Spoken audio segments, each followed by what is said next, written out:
Recorded live with little or no editing. It's Defense Up on Run 7. How you doing? Today we're going over UpDogs defense. UpDog, one of the newer members to the Envoy group. His links will be down in the description. He does videos, infographics, works hard for Brotherhood of the Storm. A lot of people checking out that Stormwatch infographic. He's the one who puts that out. So we're going to be going over his defense. We had Dulom and ZKG and UpDog himself. I think Rolf Kieran might have even stopped by for a minute. And we were going over his defense. The room rules are supposed to be working. We can share that now. They have been tested. That's a Scopely term right there. So we don't know for certain that they're working. We'd have to trust Scopely, and no one trusts Scopely. But we're told that they're working, and if they're working, we've got some ideas about what we need to place in those functional room rules. Lots of air quotes today. I'll try and move away from that. All right, in room 1, we've got the Gamma team, which was what we were using. This worked really well because Red Hulk comes out of there pretty fast, and if you don't get in front of him, he would just delete you for 200% extra damage. And it was really, troublesome, and you just have to outspeed this. Not insurmountable team, but it forced you to really pay attention to speed. What we want to do now is we're going to, let's talk about if you're going to use this team in here. We should probably change these ISOs so that Abomination and Red Hulk are raiders, taking advantage of the Raider Striker stuff that goes on in this room. We can leave She-Hulk as a skirmisher. We can leave Green Hulk as a healer. Those are fine.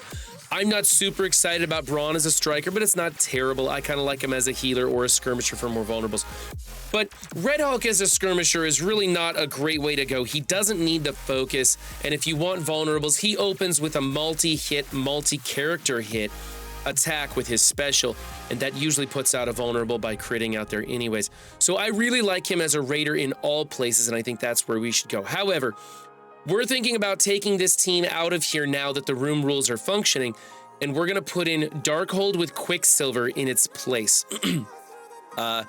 That's just a fantastic team. It's a lot tougher to get through, and this team is going to function a lot better in room 6. So we're going to be swapping those and using Quicksilver with Darkhold in room 1.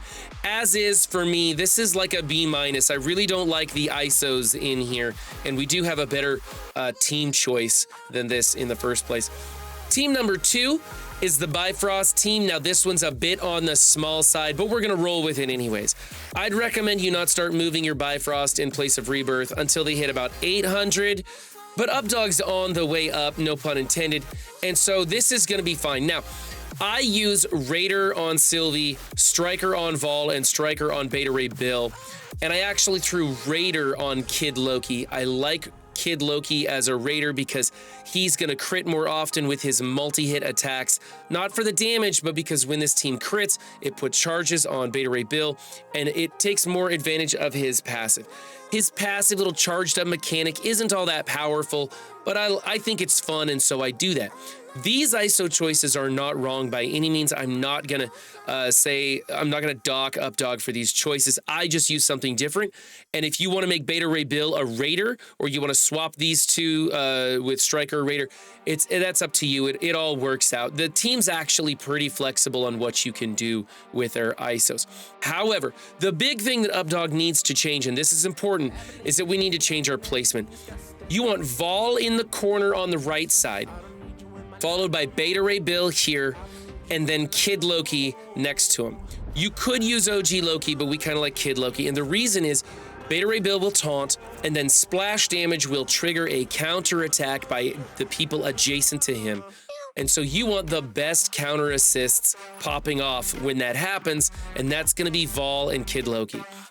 Vol actually places a exposed with their counter assist, so make sure you have Beta Ray Bill surrounded by Vol and Kid Loki. I like Vol to the outside because then they become a hot target once that taunt drops, and you don't want anybody else getting damaged. And then of course Sylvie in the far other side because you need to protect her as much as possible, so throw her in the other corner.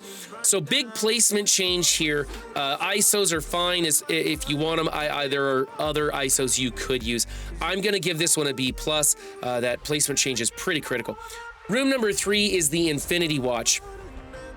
This is becoming kind of the standard. Everybody is using Infinity Watch in 3 because you're not going to use them on offense, and they are an efficiency suck. One thing that I'm kind of recommending to a lot of players. Now, maybe if you're in the Masters and you've got some tricks up your sleeve and you can handle that high-end stuff, then this isn't necessary. But for most of us, I think you should save Apocalypse for offense and use them into this team to strip that safeguard from in the beginning, or it doesn't spawn on them in the beginning, and that allows you to flip and destroy this team much faster. You'll shave 5 to 10 turns off of that and get a much higher efficiency score if you use Apocalypse into this team with one of the other various counters that you can use. It seems kind of counterintuitive to use such a powerful character as Apocalypse against this team. But we were talking about it, and Apocalypse may not even be necessary for offense. So some people are putting him on defense, and they're still able to get through everything they need to. So I say, put him on offense, use him in this room against this team, and that will help your efficiency score. All right, for me, this is an A. Everything's fine here. Don't build this team if you haven't already. They're over the hill, but we say that every season, and every season they come back. So I don't know. Is what it is. Moving on to team number 4. This is the Rebirth team. This is where Quicksilver is. We're going to be replacing Quicksilver with Zemo. You could run the 5-piece Rebirth team. That's okay. But in room 4, they're not getting such amazing benefits. They're just getting this offense up. Gives them assist. Here's how it's going to work with the Rebirth team, so when you're attacking into it, you know. When you hit Captain America, then Bucky ends up, or sorry, I should say Winter Soldier ends up giving everybody offense up, which then the team all assists whenever someone attacks. So when Peggy if you were to accidentally hit Captain America first, and then Peggy takes a turn, every character is going to assist Peggy on that opening move and probably delete someone from your team. You don't want that to happen. So we talked about moving Peggy closer to Captain America since she's the primary target of this team. It's not a good move. We still like Peggy in the corner, opposite from Captain America. However, when you swap in Zemo, you're going to want Zemo next to Captain America because Zemo's going to take a turn on his opening move, and then he's probably going to die, and that's okay. You're putting Zemo in there to speed up Winter Soldier, who can then snap off somebody else's tune. Hopefully, when Winter Soldier does take a turn, the rest of this defense has offense up, and they all counter assist and help him to delete someone. And it would be really cool if it worked like that, but you never know. A lot of times you might just be able to put disrupt on some of these characters so that they don't get those offense up bonuses or flip them or something. A lot of people are using an undying composition to go into this team. It will probably kill this team. It tends to get a little bit sloppy. You do have to take out Peggy as fast as possible. Just remember, Captain America via Winter Soldier is how you get the offense up on this team to take advantage of the rules.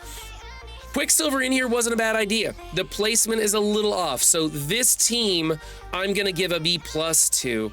But if we were to get Zemo in there and swap places with Winter Soldier, then we would have an A team. Right, moving on to team number 5 is a unlimited, uncanny hybrid in here. Now, I'm running Beast and Jubilee with Phoenix. UpDog chose to go with Magic and Dazzler. That's fine. There's lots of different things to use. I prefer using a hybrid in this room, especially if you have big tunes. However, if you have small uncanny, you can still use them in there. Remember, everybody's getting that X-Men tag, and so if somebody gets knocked low, it's still going to give the reflexive taunt to Rogue, and that can really help spoil your opponent's fun. I love the placement. I like most of the ISOs. I think when Rogue gets to be this size, you need to switch her over to a striker, get the damage out of her. There's no need for all these vulnerables out on the field for Magic, when Magic's probably going to get clipped off pretty early on this team. So all in all, I'm going to give this an A-. I'm just not a big fan of that Skirmisher ISO on Rogue. Again, not a terrible choice, especially if you have low stars on your Rogue. But once your Rogue gets big enough, you don't need Skirmisher there anymore. All right, and room number 6, this is the APOC Darkhold team that we are moving over to room 1 and swapping out APOC with the Quicksilver. Quicksilver in room 1 is still going to work really well because he's going to go special then ultimate. And if you were to use Quicksilver in room 6, he would still work pretty well by going ultimate then special.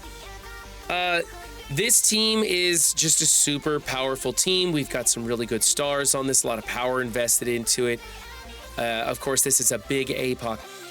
We want to possibly put, let's see, the reason you don't want to use a big APOC in room 6 is because a big APOC is going to open up with her ultimate anyways. So you're not really taking advantage of the building momentum room rules.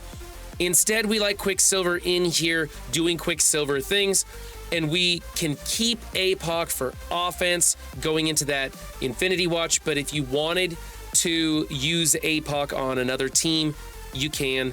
I just think that it's probably best to use them on offense. We're going to be replacing this, however, with Gamma, a 5-piece Gamma in 6. Gamma did not work in 6 when the rooms were broken, but now it will work correctly. Your Green Hulk is basically taunting all the time. Your Red Hulk has a 1-turn special, so if he's not dropping that Meteor Rock, he will... Oh, there's my Blitz alarm. If he's not dropping that Meteor Rock, he'll be rewinding Turn Meter. You've got She-Hulk, who's going to be doing her special with Turn Meter Rewind every turn that she's not alting. Same thing with Brawn, lots of healing, stealing. It's just, the team really works well as a 5-piece in 6. So you can save some of those plug-and-play tunes for offense and use this stuff on defense. As is, this isn't terrible. I just think there's more value keeping APOC on offense, throwing the Darkhold team into room 1 with Quicksilver, and bringing that Gamma team over to room 6. Anyway, thank you, UpDog, for showing us your defense. He's got some great ideas on this stuff. Remember, his contact information will be, not his contact, his links and stuff will be down in the description below, so be sure to check them out. And remember, guys, don't just have a good game, be good to yourselves and others too, and I'll see you next time. Bye.